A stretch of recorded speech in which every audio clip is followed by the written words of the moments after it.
nek girang serius atro. Iya. Yo.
Gong tiba. Sikil dipe. Iya.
Pedhot tidhem rabawaning ratri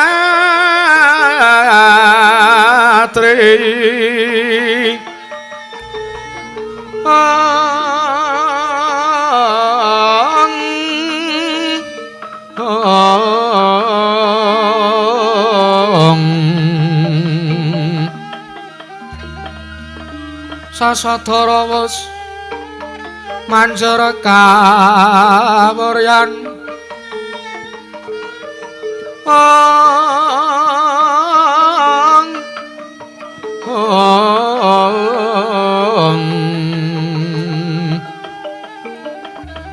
tan kuciwa lir memanise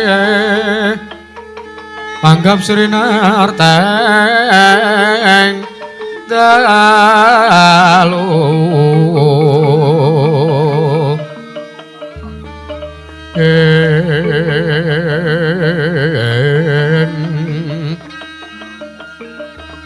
Sinewaka Sangya Pratase aglar neng Cakrawala winu lat langut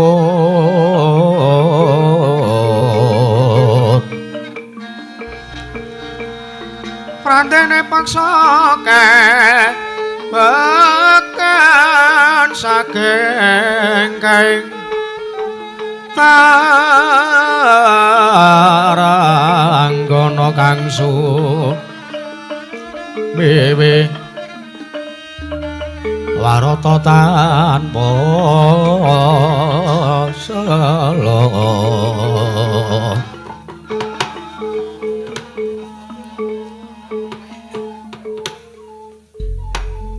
Ya jagat pangestunggara Yayi Sadewa kadiparan anggone Siadi prapta ana ngarsanipun Kakang ana ing kasatriyaning Madukara padha kandhi raharja sak praptane Dimas Sadewa ing bumi Retalun Yayi Tangsen nami pasang Kalimantabe tina benongi nadoni dumawang tawang towang linepatno ing tolak manu Kakang Mas kepareng paduka Kakang Mas Arjuna miji dumateng piswanipun ingkang rayi kula ingkang katimbalan sowan wonten kasatriyaning Madukara kepareng wilujeng sowanipun ingkang rayi mboten manggalangan setunggal punapa kepareng kula ngaturaken sembah sungkem mangabekti kula kunjuk Kakang Mas iya Yayi Sadewa tak tampa ora liwat pangestunipun Kakang Bae Tampanana ya Dimas iya Kakang Mas sampun sanget anggen kawula pun karya jimat paribe dayanana ing kasantosan parang pangestu dingandika Kakang Mas ing Madukara badhe kula cancang puceng weni dumaweng wijang rumeketing wardaya saestu ndadosaken cahya nercahya daging rah kayiwanan Kakang Semar kula ndara apa wis purna nggone atmajamu padha gegojekan lampun rada keladuk ledho tetembangan pramila kula lajeng kula kanthi anak-anak kula sowan wonten kesatriyan Madukara Ndara. Iya Kakang. Iya. Petruk Kanrong Bolong. Wonten dawuh Ndara. Raharja sowanmu Petruk. Nggih pangestunipun wilujeng. Bekti kula katur Ndara. Tak tampa pangestuku Tampanana Panakawan. Sampun sanget anggen kula pundi? Bagong padha slamet tekamu. Nana nggih pangestunipun Ndara Janaka wilujeng sowan kula Ndara. Mboten manggalangan setunggal punapa kepareng kula ngaturaken bekti kula ulju. Iya Panakawan Bagong tak tampa ralat pangestu Tampanana. Nggih Ndara sampun sanget anggen kawula pundi? Yayi Sadewa. Wonten dawuh Kakang Mas. Yektine sakwise Siadi prapta ning kesatriyan Madukara banget nggonipun Kakang anti-anti. Besok kapan Siadi bisa ngusadani kelawan garwaning pun Kakang ya sisianku ing Madukara sak lorone. Janjane iki kena ngapa sartane bakal ana perkara apa teka kadangku ya sisianing pun Kakang kadangmu Wara Sembadra lan Yayi Wara Sri Kandi nandang ruga kanggo ya mangkene Sadewa kepareng matur wonten ngarsanipun jeng andika Kakang Mas Arjuna sinaosa ngantos sungkawa ing batin salebeting manah jeng andika Kakang Mas Arjuna awit menggali dumateng wontenipun Kakang Mbok Lara Ireng kalian Kakang Mbok Sri Kandi yektinipun mekaten Kakang Mas sejatosipun Kakang Mbok kalih menika mboten estu panjenenganipun menika nandang ruga menika mboten Kakang Mbok menika mboten kok nandang gerah ananging tingkeming netra saking Kakang Mbok Ora Sembadra Kakang Mbok Ora Sri Kandi menika estunipun menika sami alampah talak brata menika sami tapa brata meningaken cipta ngeningaken Babanawa Sanga awit mugi dados ing kawuningan bilih sejatosipun Kakang Mbok kekalih menika ing sak mangke ingkang sampun nampi dawuh saking para Jawata nampi wangsit saking para dewa tumuli sami alampah tapa brata nggih nindakaken talak brata menika ing pengangkah Kakang Mbok Wara Sembadra lan Kakang Mbok Wara Sri Kandi mriku ingkang dados lantaran tumedhak ing Wahyu Cahya Wacana ugi sinebat Wahyu Setya Wacana Kakang Mas. Pramila saking mekaten sampun waskuwatos ing sakmangke jatosipun Kakang Mbok kalih menika dados inceranipun para priyayi kathah. Kathah sakanthing Nalendra satriya tuwin Brahmana ingkang saestu kepengin sanget tambaya Kakang Mbok kalih dipun sowanaken wonten ngarsanipun Iwang Pikulun padha wenang. Saperlu nggayuh wujudipun inggih menika Wahyu Cahya Wacana inggih Wahyu Setya Wacana. Pramila saking mekaten sampun ngantos Kakang Mas Arjuna sungkawa salebeting manah. Malah sak mangke kula aturi amboyong Kakang Mbok kekalih inggih garwa kalih Madukara sewonten mening kayuangan Ngondarandir Bawana Kakang Mas. Jagat pangestu Kakang Semar kula ndara. Banjur yen to kanane kaya mangken iki. Aku kudu kepiye Kakang? Lah nggih. Nuhuni dawuhipun ingkang rayi, aturipun Ndara Sedewa. Menawi garwa kekalih Ndara Gusti Ayu Wara Sembadra kaliyan Gusti Ayu Wara Srikandhi kedadipun larapaken wonten ing Kayuwangan Kundarandir Bawana. Nggih monggo. Sedaya menika gumantung panjenengan kok Ndara. Menawi estu jengandika Ndara Janaka nek sampeyan kepengin lahir batin nampa wujuding kanugrahan ingkang aran Wahyu Setya Wacana niku sae sanget. Menika sawijining kaberkahan tumraping para kawula wonten Praja Negari Ngamarta utaminipun para kadang Pandhawa. Nggih niku kula aturi supados ngatos-atos ingkang prayitna sampun ngantos lena wonten ing perkawis punapa kemawon jenyatanipun tiyang ingkang badhe nggayuh kanugrahan menika Ndara. Kula tak matur tiyang ingkang badhe nggayuh kanugrahan menika pacobanipun menika kathah sanget. Pramila sampun ngantos sing sak mangke duna dungkap anggen sampeyan arep nggayuh wujuding Wahyu Setya Wacana. Dilampahi. Nek pancen kudu nggayuh wahyu sekirane mengke sampeyan ikhlas supayane wahyu niku digayuh dening tiyang sanes nggih mboten munggah teng Kayuwangan Kundarandir Bawana mboten napa-napa Ndara.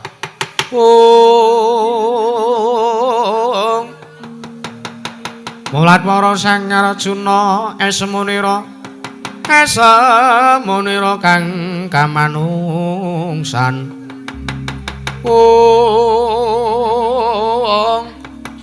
Kasrupan tingkahing mungsuh kasrupan tingkahing mungsuh nirang padha kadang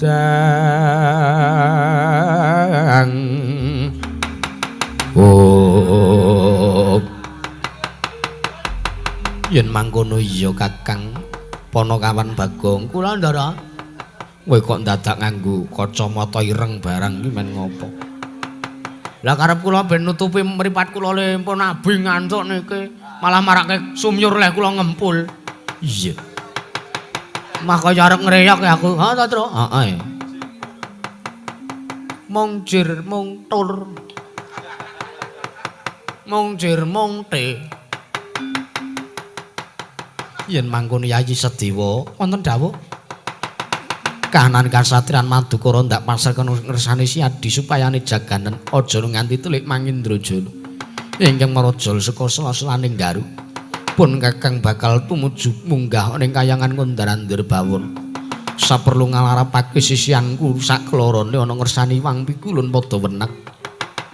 Ing ngestaken dawuh jengandika Kakang Mas Arjuna ing Madukara.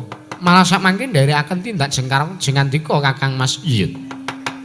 Sing prayitna ndak jaluk supaya aja nganti kanan apa-apa, kanan keng ora prayoga ingkang ngembet marang kesatriyan Madukara Yayi Sedewa. Ih, nek ngestaken dawuh pun Kakang budal liwat alun-alun pepungkuran Sedewa.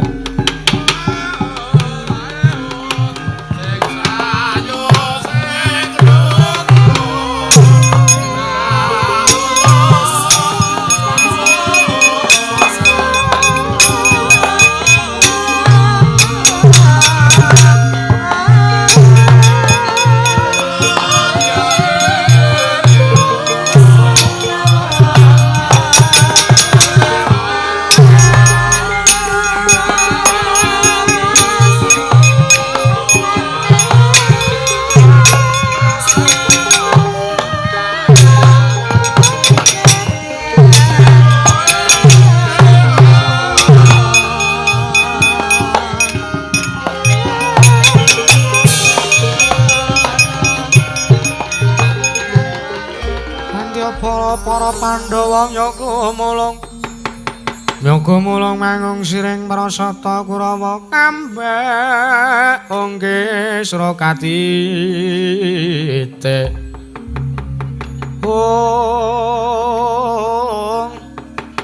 merala sagung praratu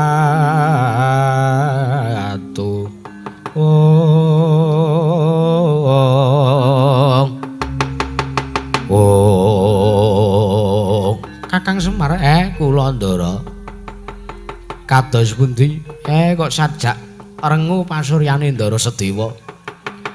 Ora rengu sabab apa Kakang, mergo aku mangerteni. Dos pundi Ndara? Kakang mbok saklorone mau ki sektine akeh. Satriya ingkang kepengin boyong sartane akeh Nalindra ingkang kepengin boyong lan Kakang mbok saklorone. Mergo kayungyon kelawan Wahyu kang ngaran Wahyu Setyawancana. Lajeng keparengipun Ndara kados pundi? Petro, wonten dawuh Ndara. Panakawan Bagong, wonten dawuh Ndara. Sing apik to, Gong? Wonten dawuh Ndara. Maka glondor ya aku, Tru. Ha iya. Marata Majuwa, kowe tak dandani ben supayane mengko yen ana wong ingkang prapta ning kene kepengin mboyong kelawan Kakang mbok saklorone, kowe sing tak pasrahke. Waduh, Ndara Sedewa. Loh, gender lho. Aja bajak laut sing genter engko tangane iso nyilang. Iya. Mula Kang Saka kuwi Kakang Semar. Pripun? Sing prayitna ngati-ati. Petro, wonten dawuh. Bagong, kula Ndara. Maju mrene tak dandani. Lho kok dibaleni meneh ling ngendika. Ayo Truk maju wae, Truk. Yo.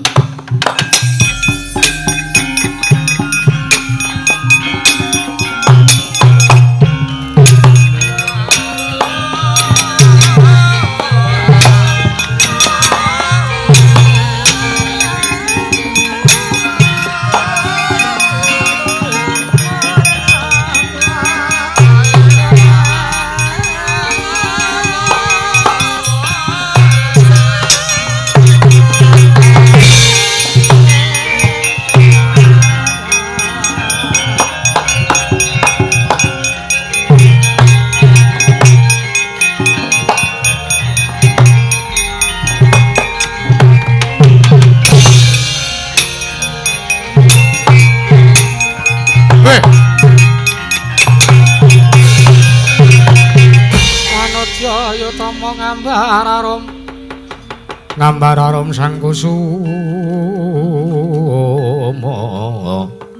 yatal mawur matu bronto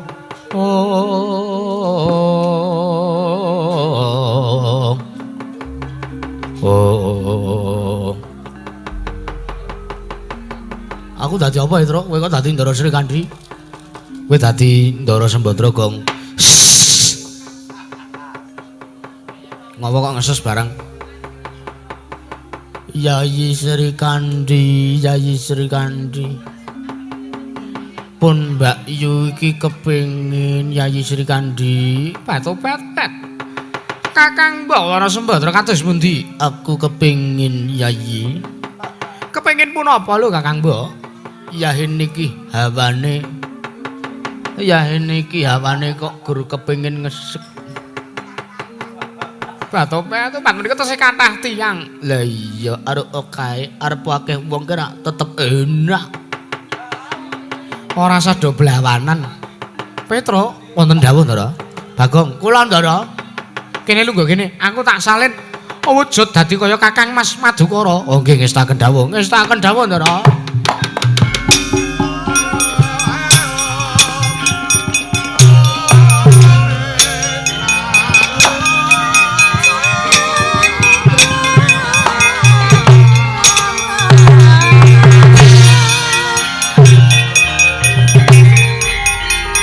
Kong.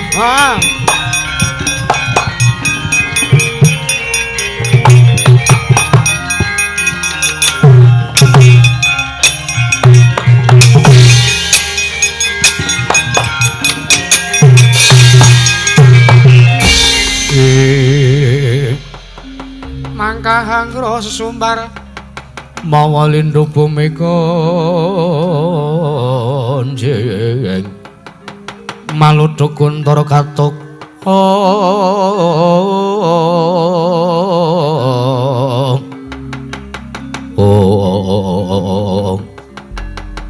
dari kantaspun sami imbal wacana nalika semanten kasara praptan Ranata Ndrawati Sang Prabu Sri Bathara Kresna pindha warni karo kagiat kang samya mulat.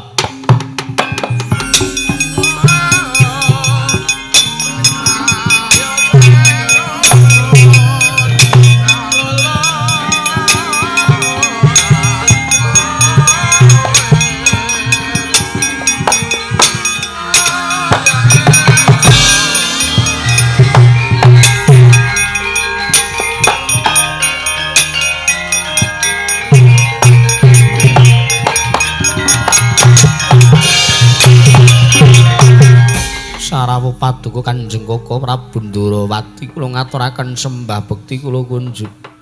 Kakang Prabu basa ora? Ora. Kakang Prabu aku ngaturke basaku katura. Koko Prabu kula ngaturaken sembah bekti kula kunjuk. Ya kadangipun Kakang Yayi Arjuna, Yayi Wara Sembadra apa dene Yayi Wara Sri Kandi tak tampa ora lepesnipun Kakang Tamanana. Inggih. Sampun saged anggen kawula pundi? Koko Prabu Janur Gunung Kadingaren wonten wigatos punapa ora wonten kasatriyan Madukara. Yayi wonten timbalan. Lagi waepun Kakang entuk sasmita saka ngarsaning Maradewa. Kalamontopun Kakang kudu nggayuh wujuding kanugrahan kang aran Wahyu Setya Wacana ya Wahyu Cahya Wacana. Kamangka nggonipun Kakang nggayuh wujuding Wahyu Setya Wacana iki nggunakake syarat sarana sartane lantaran yaiku ingkang dadi lantaran ora kejaba. Mung kadangku sakloron ya garwa Madukara ya sisianmu. Ya kuwi Yayi Lara Ireng apa dene Yayi Wara Sri Kandi. Lajeng kepareng paduka kados pundi? Mula lilanana Arjuna. Pun Kakang tak mboyong kadangku saklorone tak boyong tak sowan kono ngarsane Wang Pikulun padha wenang. Kagatrisang kapirango rinangkala kinempet kambet dosa ngertaning bawana.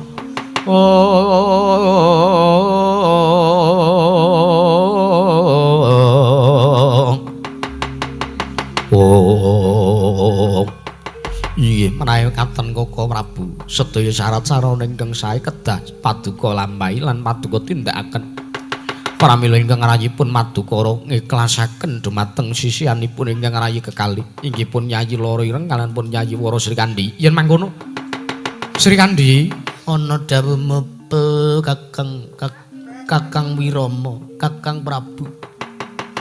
Sri Kandi wonten maring dawuh Koko Prabu. Ayo tak boyong tak kandi. Sawana Sari Wang Pikulun padha wenang. Inggih, monggo kula dherekaken Koko Prabu. Ayo tak dherekake Kakang Ireng Tunteng. Monggo Koko Prabu kula dherekaken Koko Prabu. Sahur.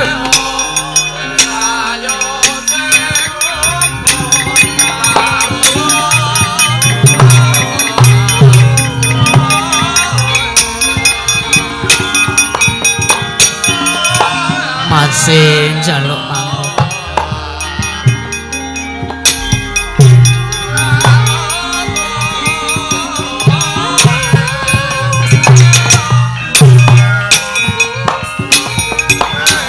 Rin Gendara, iya Petro, nggih.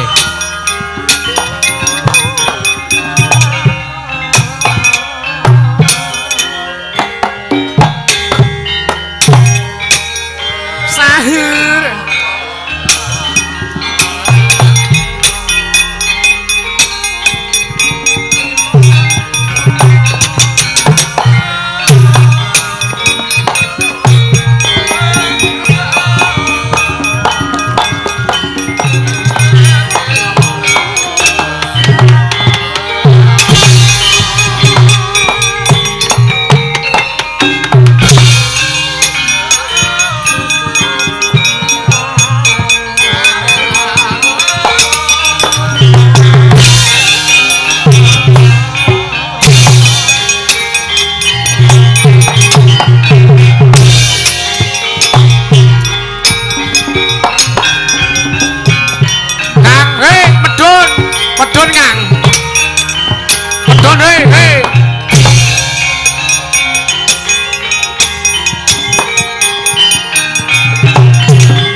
pun Kakang lagi wae arep nguyak lawan Koko Prabu Ndrawati ya Prabu Kresna ingkang boyong kelawan Bibi Wara Sembadra lan Bibi Wara Srikandhi. Aja toyak Kang, nek manut aku aja toyak. Sababe apa? Dasare apa? Pokoke aja diuyak. Lho. Siadi menging karo pun Kakang. Kae udu Siwa Ndrawati. Lah terus. Kae udu Siwa Ndrawati sing sejati. Dadi cah nom ki sing prayitna to. Dadi cah nom ki sing paham tanggap kelawan sasmita ingkang wis kaprawasa dening sapa wae. Ora sah basa, ora iso basa kok ora iso. Kaprawasa ki apa ya? Kaprawasa niku krasa sampean niku artine ora pantese dienggo kok dienggo. Kaprawasa ki dipeksa ngono apa piye? Lah nggih dipeksa kok. Sampe ora. Ingkang wis dipeksa. Lho banjur kae wujude sapa? Panjalmane sapa? Nek arep ngerti, ya takono Majelis Dewa. Ndadak takon merono. Aku mau karo Majelis Dewa wis ketemu karo wujude Siwa Ndrawati sing kae. Ya. Nyatane kaya wujude Siwa Ndrawati nang panjalmaning Betari Durga ya diwaning godho. Walah, ya wis. Lho. Lah ning kae sing diboyong bibi sak kloron kae. Bibi sak nyatane apa dudu? Kaya udu kae ming rekayasane Majelis Dewa. Lho banjur kae sapa? Kae sing dadi Sembadra kae Bagong. Terus sing dadi Srikandhi kae Petro. Walah ya wis ming kere-kere. Ayo nek mati ya mbok men ora ngaruh kok. Ya Dimas. Banjur iki piye? Ya wis dijaga kanan Madukara. Aja ngasih ana mungsuh sing mlebu ning wongkon kesatrian Kang. Ya aku manut karo Dimas Antasena.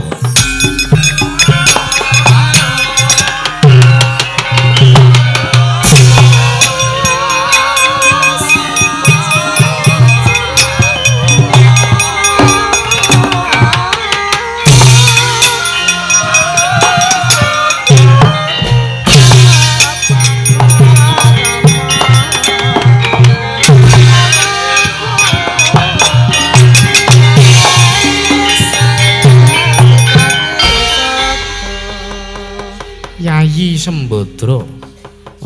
Kakang Prabu. Lho. Kena ngapa? Aku tojak mabur malah mumet. Lho. Sembadra kok mumet ki? Ora lumrah, ora sak lumrahe Sembadra ki bojo Janaka dijak mabur kok mumet. Ora kulino aku.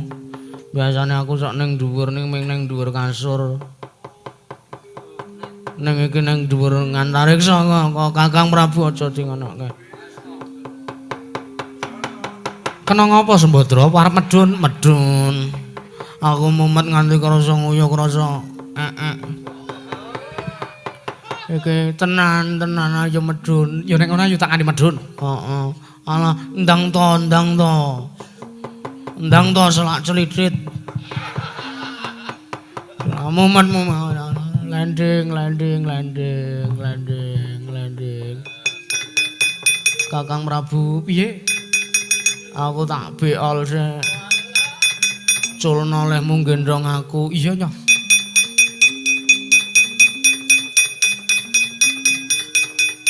Entene kono Srikandhi ayo kancane aku beol yo. Monggo Kakang mbok kula dheaken. Nang kene wae. Aja ngulat.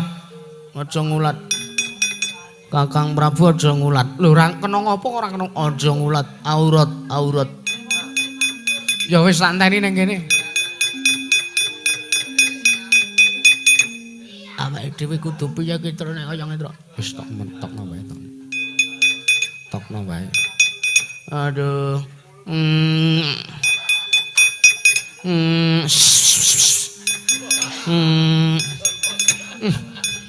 Sembadra, apa Kakang Prabu? Ambune kok kaya ngene wengur-wengur. Sembadra kok ora resikan iki piye to karepe? Kakang Prabu, piye? Nolea to. Nolea. Truk ndang truk. Nolea gage nolea arep dicak omong Srikandhi. Srikandhi piye? Lho, Kowe kok iso nyuara lanang? Iso mawon sinuwun. Apa dikira kula ora ngerti karo sejatine sampean. Wah, menungso ra tatan.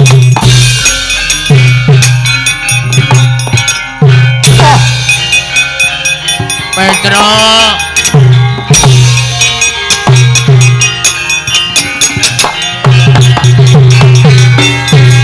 Menungso ora tatanan.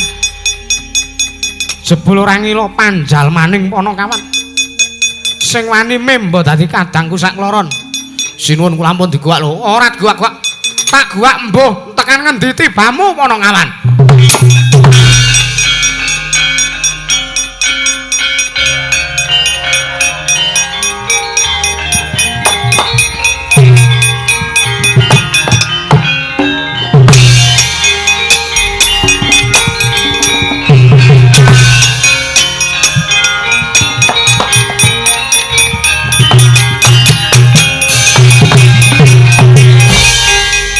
Sembadra, Kakang Prabu.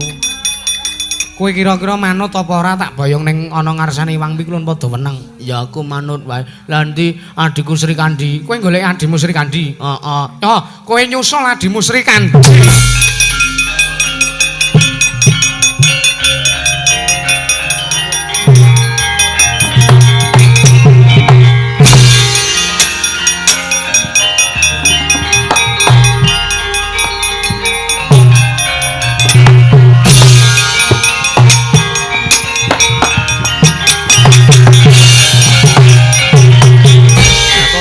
Menungso ora tatanan. Jebul ora kira babar pisan panjal maning Panakawan wedhus loro kae. Layak to layak ambune ming ambu wedhus tok. Sembadra karo Sri Kandi kok ambune ora wangi. Ambune ambu wedhus. Lah tobat menungso ora tatanan Panakawan.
Niwang Agung mugi ngayomana marang praja negari Ndarawati sakisinipun. Nun mangke Koko Prabu damel kaget. Sotaninggali ingkang rayi punata Ndarawati wondene sengkan-sengkan datan pepoyan. Janur gunung kadingaren rawuh paduka Kanjeng Koko Prabu Baladewa wonten praja negari Ndarawati. Koko Prabu ingkang rayi ngaturaken mambagya raharja. Yayi Prabu Ndorowati yo. Pambagya raja wis pun Kakang tampa. Slamet praptanipun Kakang. Ana ngersani Yayi Prabu Kresna. Kresna ora liwat pun Kakang ngaturake pudya pangastawanipun Kakang Kunjaka ana ngersani Yayi Prabu Ndorowati. Inggih sampun kula tampi karya bumbung tiasmanipun ingkang rayipun Sri Bathara Kresna. Koko Prabu ngaturaken sembah bekti kula kunjuk. Setyaki tak tampa. Ora lan pangestunipun Kakang ing Mandura wae tampanana ya Dimas. Sampun saged anggen kawula pundi. Mugi kaske cakna lenggah padukan Jengkoko Prabu. Setyaki kaya wis ora kurang prayoga. Nun mangke Koko Prabu. Ndadosaken kaget sutani panahipun ingkang rayi. Darunanipun punapa? Teka dinten sakmenika paduka Kanjeng Koko Prabu rawuh wonten ing Praja Negaring Dwaraka. Wonten wigatos menapa Koko Prabu? Kresna wonten timbalan. Pun Kakang prapta ana ngersani Yayi Prabu Ndorowati iki pun Kakang arep ngandhake perkara. Pun Kakang arep nyeritake lelakon nalikane pun Kakang ditimbali sowan ana ngersani Yayi Prabu Duryudana ing Ngastina. Inggih, kepareng paduka. Sekawit kala semana Yayi Prabu Jaka Pitana paring dawuh kelawan pun Kakang. Kalamun ta para kadang Kurawa bakal ya kuwi nggayuh wujuding kanugrahan ingkang aran Wahyu Cahya Wacana, ya ingkang aran Wahyu Setya Wacana. Pun Kakang seneng sartanipun Kakang sarujuk tuwin ngrumaja iki kelan apa kang digayuh dening para sata Kurawa. Nanging bareng Bapa Durna ngendika yen to seranane nggayuh Wahyu Cahya Wacana kudu mateni para Pandhawa ana ing kene iki pun Kakang runtik. Nanging urung cukup tekani semono Yayi. Sing marakipun Kakang nesu, sing marakipun Kakang duka. Bapa Durna ngandhakake Pandhawa gampang dipateni kalamun to sing tansah benthik-benthike Pandhawa antarane Pandhawa lan Kurawa kuwi mati. Lah sing diwestani dening Bapa Durna ingkang benthik-benthike antarane Pandhawa lan Kurawa kuwi ora liya kejaba ya mung paduka Yayi Prabu Sri Bathara Kresna. Mula pengangkahe Kurawa arep mateni karo Yayi Prabu Ndorowati. Mula perkara iki tak kandhake ana ngersane Si Adi. Kresna, babar pisan tak jaluk Si Adi nesuwa, Si Adi duka ana Praja Negara Ngastina. Yen perlu negara Ngastina kae gawenan ajur biyuk ana batang sayuta Yayi. Pangestu karo wayah loro jagat Koko Prabu. Piye Kresna? Kula kinten menawi Kurawa badhe anjangka dumateng pejahipun ingkang rayi menika mboten badhe kelaman. Tur malih mboten wonten carosipun awit Kurawa menika sampun marambah makaping-kaping damel karti sampeka badhe mejahi dumateng pun para Pandhawa. Nanging sepriki ugi gagar wigar tatanantuk karya. Pramila padukan Jengkoko Prabu sampun ngantos waskuwatos. Mboten-mbotena menawi Kurawa menika badhe kelampah mejahi dumateng ingkang rayi. Tur malih kula menika masrahaken pejah gesang kula wonten ngarsanipun Gusti Ngarya Jagat Koko Prabu. Kresna sinayeng manglung mentonaken triwikramanira kanggo mitiraning asta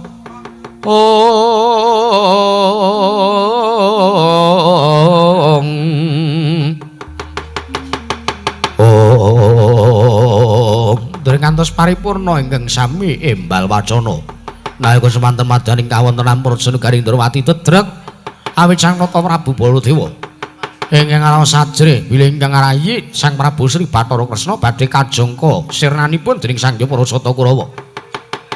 Siregekang samya ganjanging carita nalika semanten ingkang miyak sepining suwasana nenggih Sang Hyang Resi Narada Pindawarna minggah mateng datulih Praja Negaring Ndorowati karo kagiat Sang Prabu Sri Bathara Kresna.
Dewaya nuntuna wong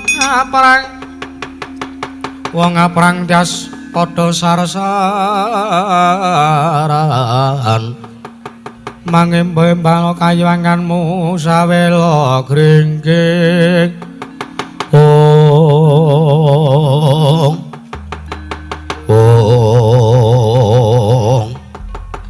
Iwang Pikula Narada kula ngaturaken sembah bekti kula kunjuk rawuh wonten Praja Negari Dwaraka. Perkencang Marudayang Pak Pong Bu Bolong kali cedhe sapa sing gawe? Ya Ger. Kula Natandarawati Prabu Kresna. Kita ngaturake bekti ana ngarsa ulun. Mboya liwat pangestu ulun namanana Ger Natandarawati. Nggih, Bu Kulun.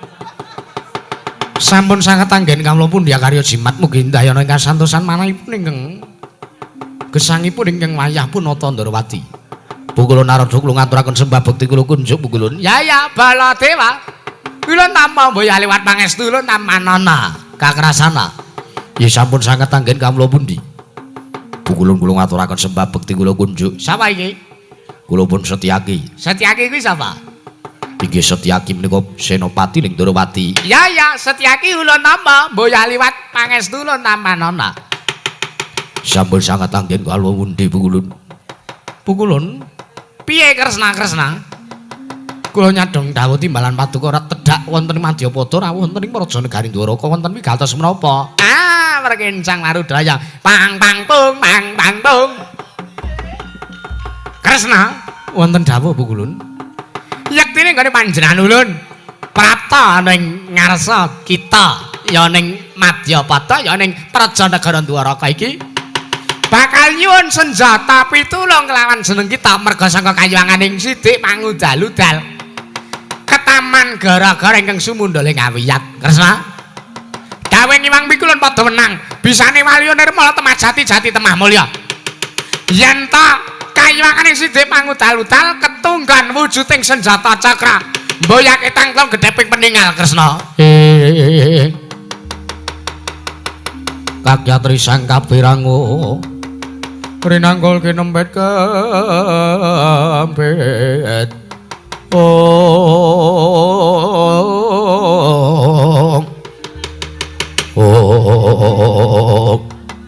Prayitna tentang tanggaping sasmita Natandarawati Sang Prabu Sri Bathara Kresna nalika semanten ningali kaca paisan tumuli mangertosi bilih sejatos Sang Hyang Resi Narada ya Sang Resi Kaneka Putra ingkang mapan wonten Praja Negari Dwaraka menika sanes Sang Hyang Kaneka Putra ingkang sejati ateges Windawarni prisa bilih panjalmaning mengsah dana sanes anenggih nalindring Madyantara Sang Prabu Gendra Swarawati pramila tanggaping sasmita Ndarawati nglepasaken senjata cakra ngener dadaning Sang Hyang Narada Pindawarni gladran depani Bantala nalika semanten badhar sami sakala nenggih nata ing Madyantara Sang Prabu Gendra Swarawati anggere kaget Natandarawati wae.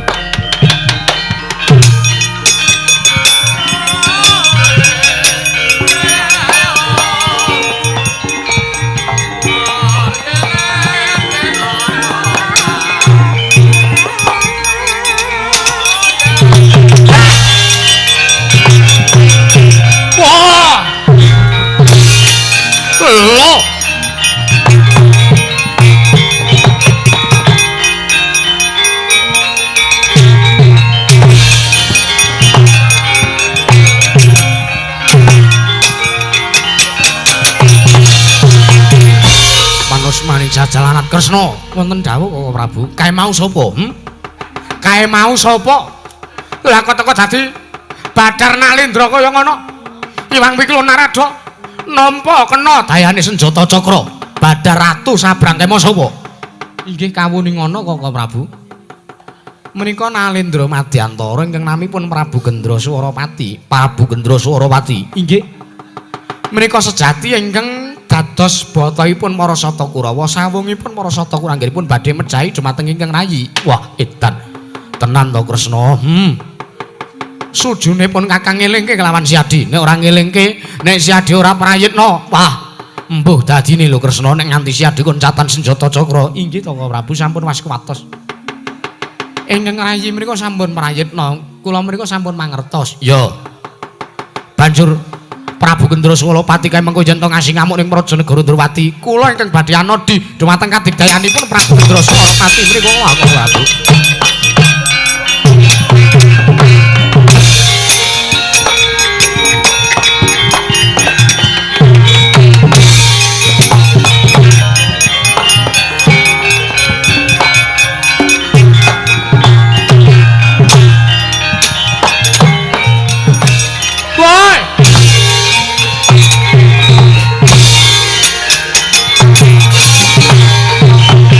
Mawar mangapur purahan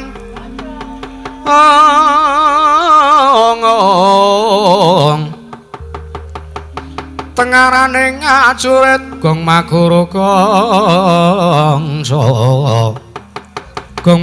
gongso tata kadya butula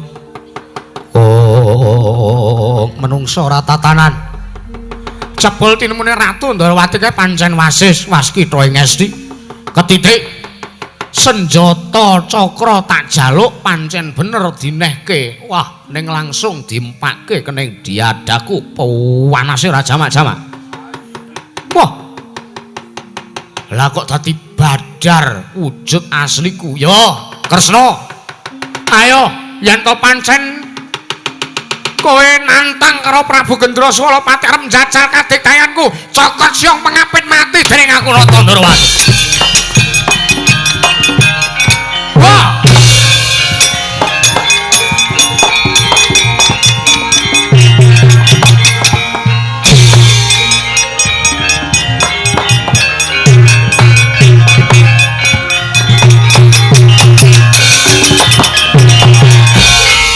Yang Pantara Retri Ambong cipta pukulun tanana liyan kaeksi mila katur kang cundha manik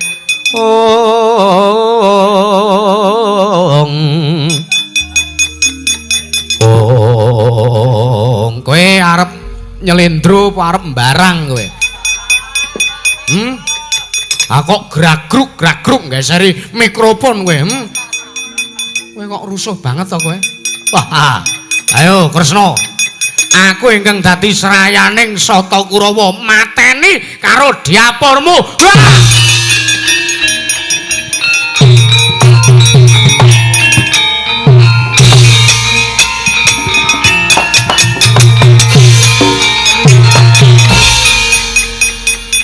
Ratu ki nek ratu jahat ora wurunga kena dayane senjata cakra sithik wae kowe langsung mati. Ayo. Sambata. Sebuta. Nek pancen kowe ratu digdaya ora-orane kowe iso kuat nampa dayane senjata cakra. Anggepe.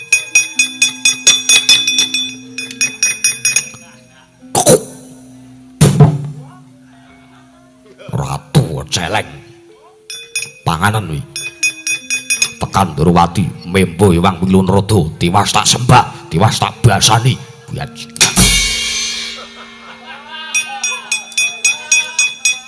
mati we modar ayo padha ngondi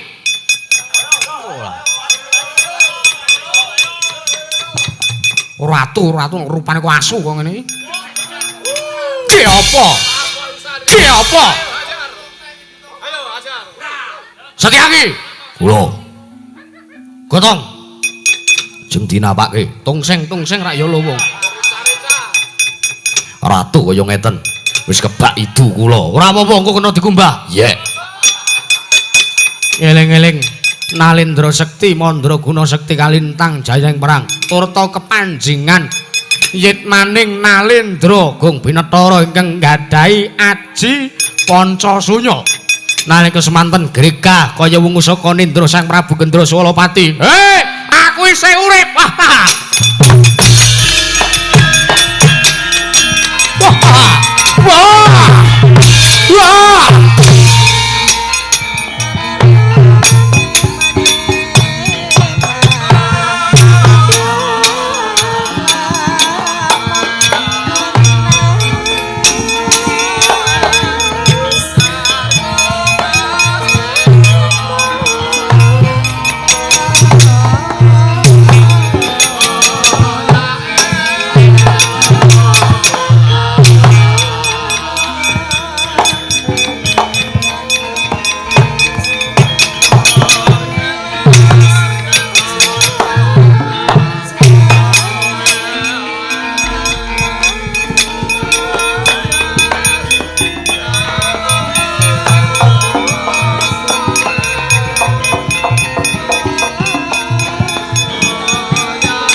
bermara remanguswam yung ambrengeng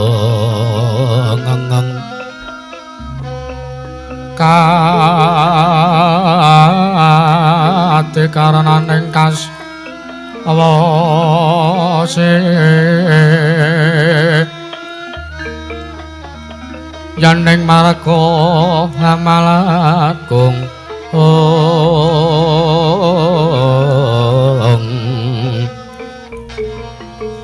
tumiring sang Gandawastrat maja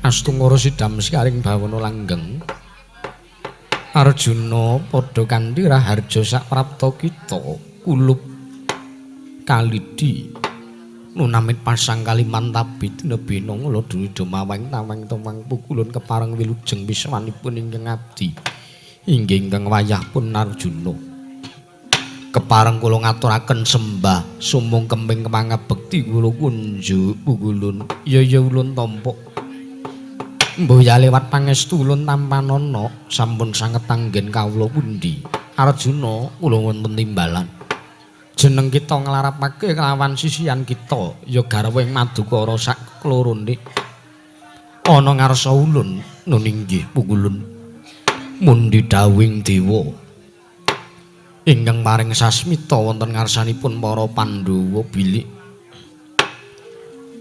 sisihanipun ingkang abdi inggih pun Yayi Wara Sembadra kalan pun Yayi Wara Srikandi incak mangke badhe dados lantaran tumedhak ing Wahyu Cahya Wacana ugi sinebat Wahyu Setya Wacana pukulun gandeng sasmita ingkang dipun tampi dening sisihan kula sakloron kedah nglarapaken Yayi Wara Sembadra lan Yayi Wara Srikandi wonten ngarsa paduka pukulun paramila gandeng kula sampun nglarapaken sisihan kula sakloron kula nyadong dawuh saklajengipun pukulun Mas Tunama sidam sikaring bawana Arjuna wonten timbalan kang adhawuh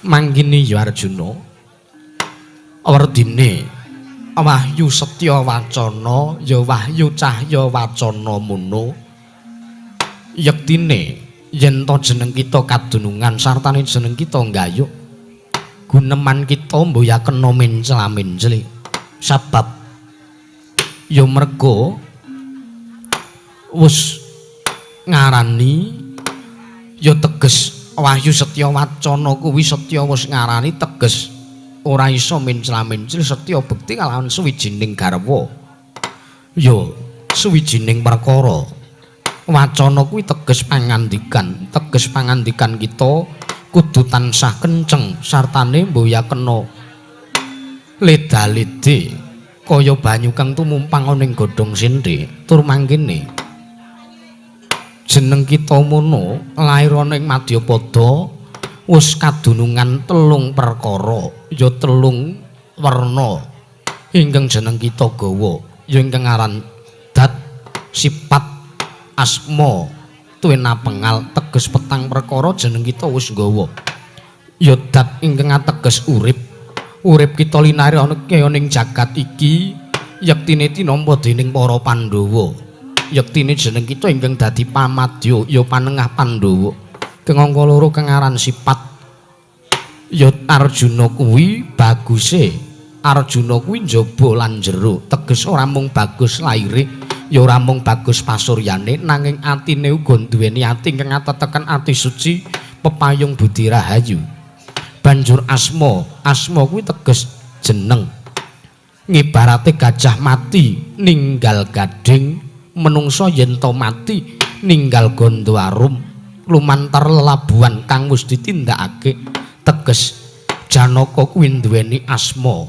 ya duweni jeneng sartane yen to besok tumekaning mangsa kala Arjuna kuwi tumekaning pati nanging ninggal jeneng sartane ninggal Gandhawarum merga sangka labuh labet kita marang praja negara Ngamarta sartane sak padha-padha titah ning Madyapada inggih pukulun Lajeng ingkang banjur ingkang aran Apengal kuwi teges pakaryan jeneng kita mono kudu tansah nindakake pakaryan kang luhur mboya kena wola-wali kang dadi ngendika kita sartane kudu tansah nengenake marang tumindak becik satani nyingkiri marang tumindak angkara budi candala Arjuna kang mangkono kang aran Wahyu Setya Wacana ya Wahyu Cahya Wacana bakal tentrem manjing ana anggane para Pandhawa Arjuna gunjang ganjing langit kelap-kelap katon lir genjang alis risang mawa gandrung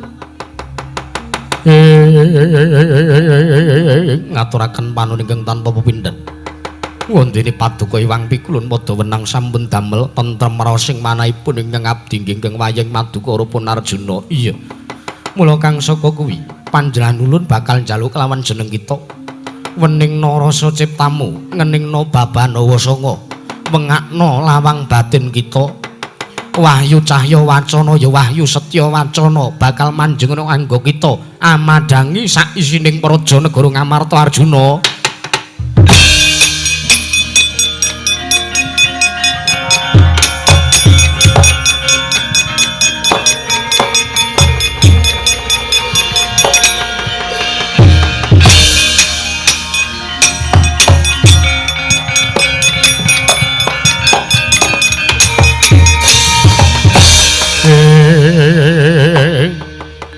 mulat mara sang Arjuna esemunira kang kamanungsan kasrepan tingkahing mungsu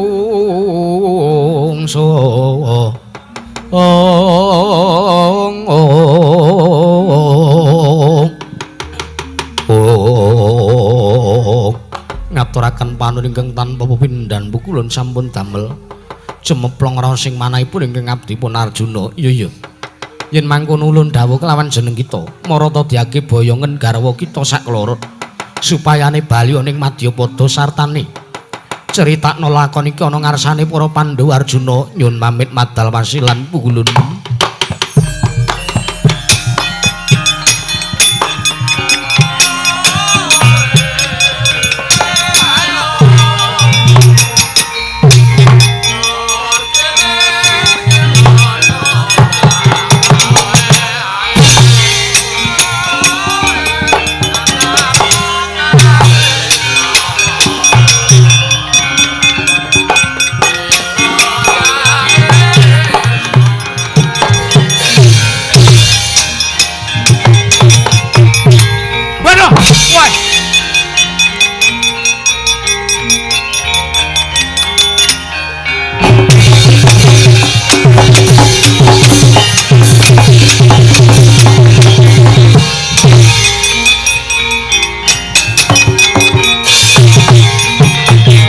Petro yen malegak-legok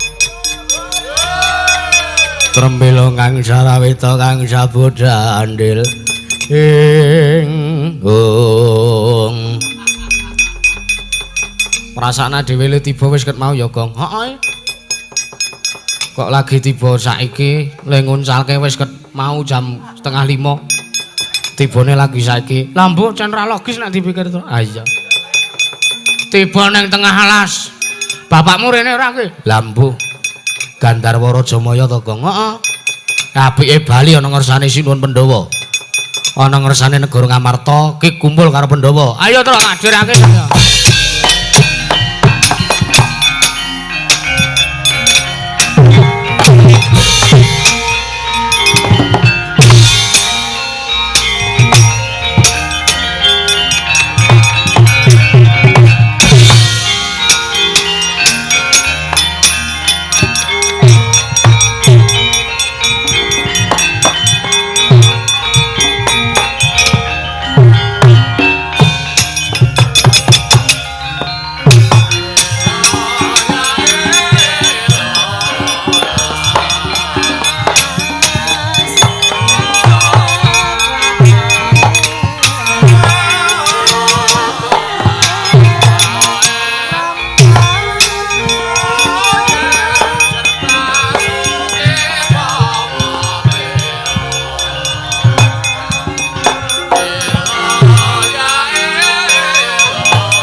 kala para Pandhawa miyaga mulung mangung siring prasata Kurawa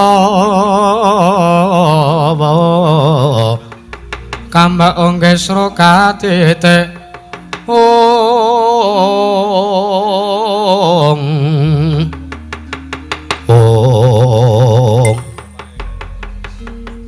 kapan bare to Pak men pengangkaku ki yoga-yoga karo sinden ki men nganti sengit mergo randang rampung-rampung ben jangkep le tirakatan kok dole nggih Pak wiwit melek wiwit bengi ya kudu nganti biar padang nggih Pak Kakang Mas Arjuna kula nyadong dawuh Yayi Sedewa wonten dawuh pun Kakang wis kasil nggaya wujuding wahyu cahya wacana kang mangkono bakal ndak kandhake lelakon iki ana ngarsane para Pandhawa menawi ngaten monggo kula dherekaken kempal wonten praja negari Ngamarta Kakang Mas ayo Yayi Sedewa tak dherekake Yayi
Sikra tetel kaya angkasa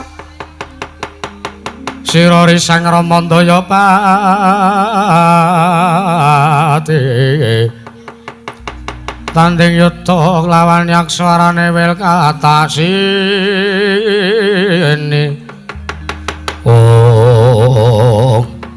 mboten pangling sinuwun Ndrawati Kakang Senggana iki mapan ning kene inggih sinuwun ngendhek lawan lakune Nata Ndrawati ana apa Kakang? Nuwun sewu kula menika nembe kemawon badhe prapta wonten negari Dwaraka sowan wonten ngarsanipun Sina Ndrawati. Teka sampun kepanggih wonten ing mriki. Lho. Wigatimu sowan ning Praja Negara Ndrawati. Kula menika badhe nyuwun kawruh inggih wejangan babagan ngilmu lepasangkan paraning dumadi sinuwun. Aridho mawur mangapur wurahan tengarane ngajuret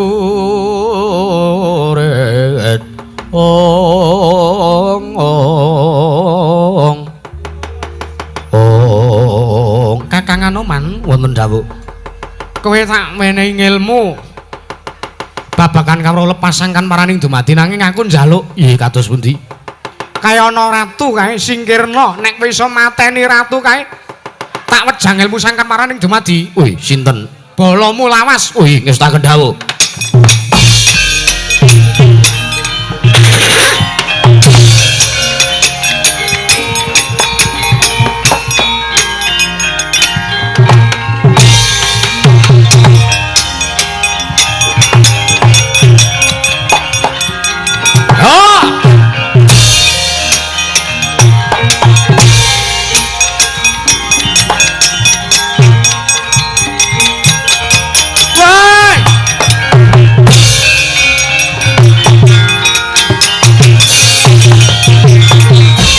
menungso ratatanan monyok putih ora modar-modar Aku apa mbok anggap aku pangling karo diapuranmu Dasamuka? Ayo. Kowe ora bali ning papan durung muja takon dosa. Tak mleki gunung mati ping 3 kowe. Wah. Kokean mracik ayo Dinata Ndrawati wenehno aku. Tak aturke Kurawa ben Pandhawa iso mati, malah diapuranmu sing mati.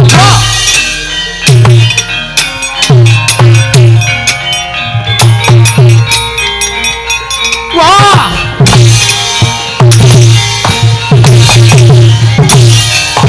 Wah!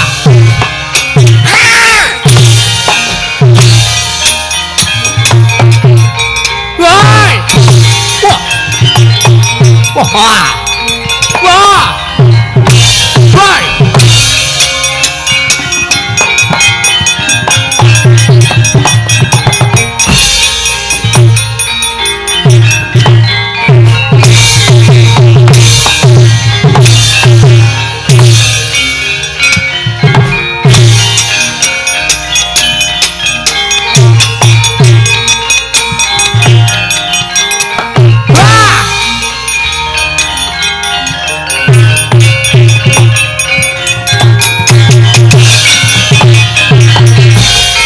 Wah ayo Anoman.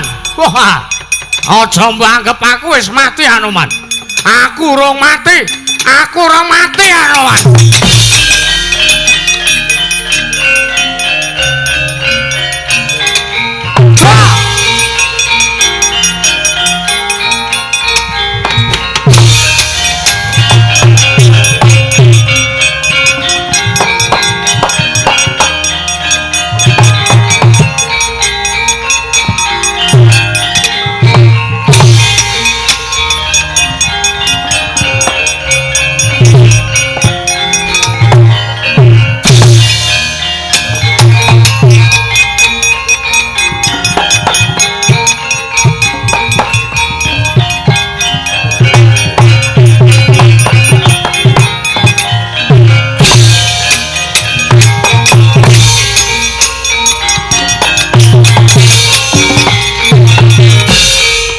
Mangka anggro sesumbar mawa lindu bumi gonceng malodo guntur katuk lumembah penyu kanggo mambang.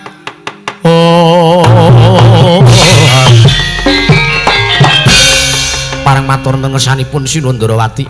Piye Kakang Anoman? Apa ya wis kelakon nyingkirke ratu kae mau? Iya. Parang matur Ratu menika jebul panjalmanipun Prabu Dasamuka utawi Godayatma. Lah iya aku ora wis omong balamu lawas. Oh iya. Lah gandeng kula sampun saged nyingkiraken Nalendra menika kula wau kula nyuwun wejanganing ilmu lepasangkan paraning dumati. Kakang Anoman wonten timbalan. Tak wejang ilmu lepasangkan paraning dumati. Iya. Rungokno. Iya kados pundi? Maju. Besok kowe bakal nemoni lelakon aku mejang ilmu sangkan parang dumadi karo kowe. Wo lah edan.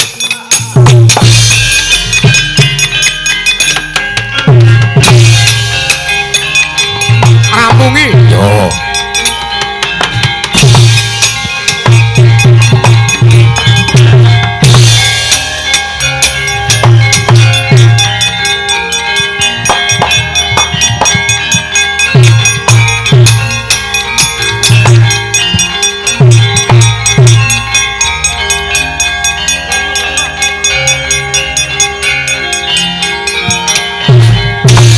Dekek ngendi?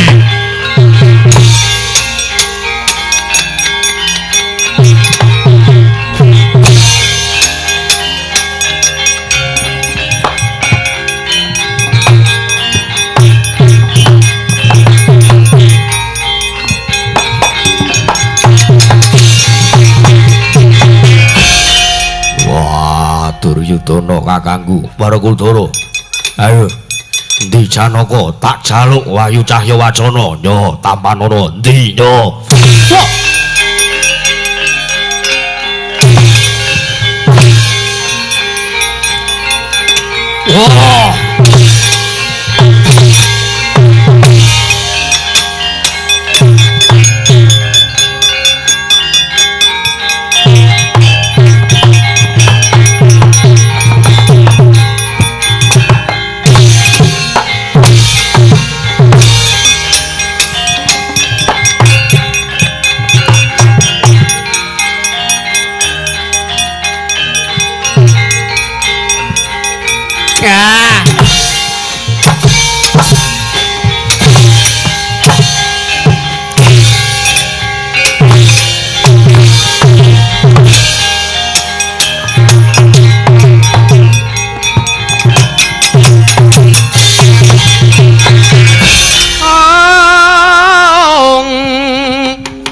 Ande Bima kang Simanade Dursasana kang malawan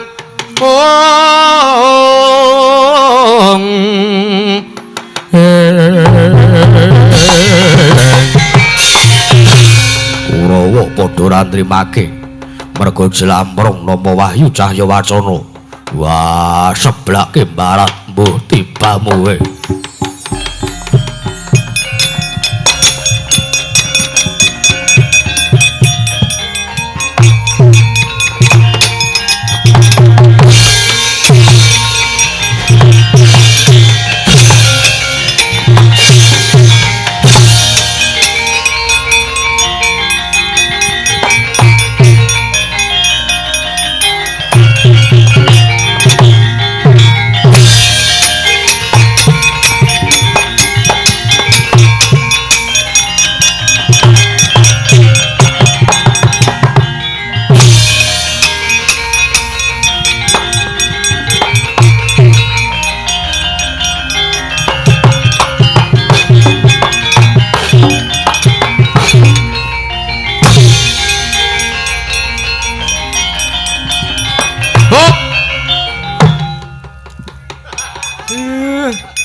ngaturaken panuwun nggih Ndara Werkudara Dipol Kakang Guya. Sedaya sampun kaleksanan wiwit purwa madya lan wusana kathah kalepatan kula nyuwun pangapunten. Sinuwun Kresna nyuwun pangapunten kathah kekirangan lan kalepatan. Mbok bilih kathah ladohe ngatur kula nggih sinuwun. Kakang Semar ya ora dadi ngapa? Ah nggih. Ya mung pandongaku ya Kakang, kados pundi? Muga-muga tetanene para kawula ana ing laladan kene pinaringan ayem tata titi tentrem tuwin ngrembaka ya Kakang. Ah nggih. Panene apik kabeh ya Kakang Semar. Ah nggih. Donga kula. Mugi-mugi sak pengker kula sak rombongan saking mriki warga ing laladan dusun Gugik tansah pinaringan ayem tata titi tuwin tentrem gemah ripah lo jinawi dipun tebehaken saking Rubeda Sukerta lan Sengkala Durga Mendak Kala Sirna. Iya Kakang. Ah nggih. Pungkasane ngatur ijo raya-raya tetandurane para warga masyarakat. Amin ya rabbal alamin. Pungkasane ngatur kula Surasidra jayaning Kang Rat Suwabrasta ulah tekaping Darmastuti. Slamet sing nanggap, slamet sing ditanggap, slamet sing nonton tanggapan. Slamet sak kabeh-kabehane Sinuwun Kresna. Apa Kakang? Golekane ampun lali, mang dawuh kalih anak kula Bagong nika kon beksa golek. Deng tak kelingin tak, deng tak kelingin tak, goblak kelingin tak, goblak kelingin tak, deng tak kelingin. Apa ya? Ngapain? Golek endi? Oh nggih, sebentar. Iringane napa? Pelok napa Sendro? Pelok wae, ben rada kepenak. Oh nggih. Pelok, Des. Matur sembah nuwun pungkasane ngatur. Wassalamualaikum warahmatullahi wabarakatuh.